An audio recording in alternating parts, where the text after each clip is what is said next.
Assalamualaikum warahmatullahi wabarakatuh. Di sini saya Lutfi Naufal Al-Ghifari dengan NPM 044121 063. Saya akan mempresentasikan hasil ujian strategi pengembangan pesan pemasaran, yaitu menganalisis podcast. Di sini saya mengambil podcast Museum Masyarakat. Yang pertama, sosial kurensi.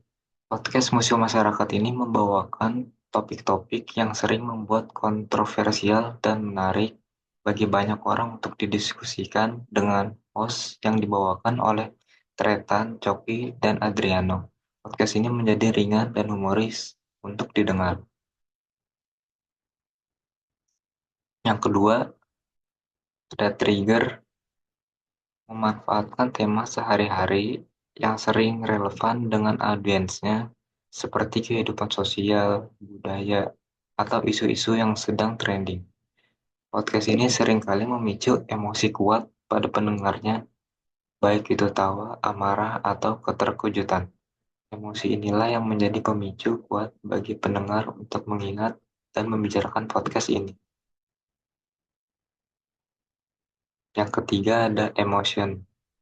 Seperti yang disebutkan sebelumnya, podcast ini memicu berbagai emosi, humor, satir, dan kritik sosial yang tajam, dan terkadang dark jokes. Humor satir yang menyinggung stereotip masyarakat atau komentar pedas tentang isu sosial. Hal ini membuat podcast ini mempunyai ciri khasnya tersendiri dan pembawaannya. Yang keempat ada publik. Podcast ini memiliki audiens yang cukup luas dan semakin populer, mengingat tiga host di podcast ini yang sudah terkenal dan seorang komedian, cukup mudah untuk memperluas pendengar atau mendengarkan podcast mereka.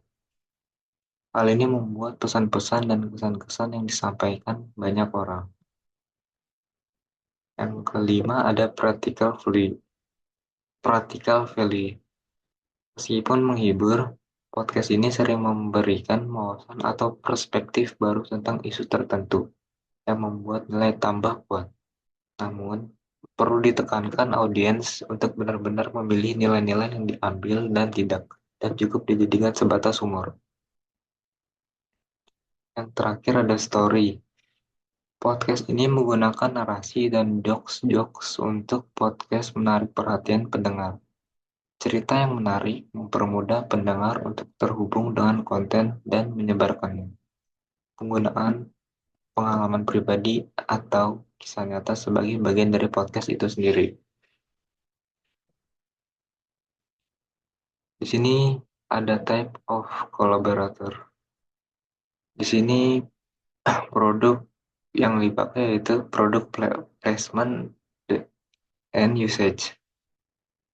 Di sini podcast musuh masyarakat memakai produk placement dan usage itu karena terdapat brand kolaboratornya ditaruh di tengah meja dan juga ada di pojok kanan atas layar. Di, ya, di sini menunjukkan untuk mendapat perhatian serta dibarengi action dari hostnya. Di sini dari awal mulai videonya dan juga sampai selesai. Terima kasih. Mungkin segitu saja presentasi dari saya. Wassalamualaikum warahmatullahi wabarakatuh.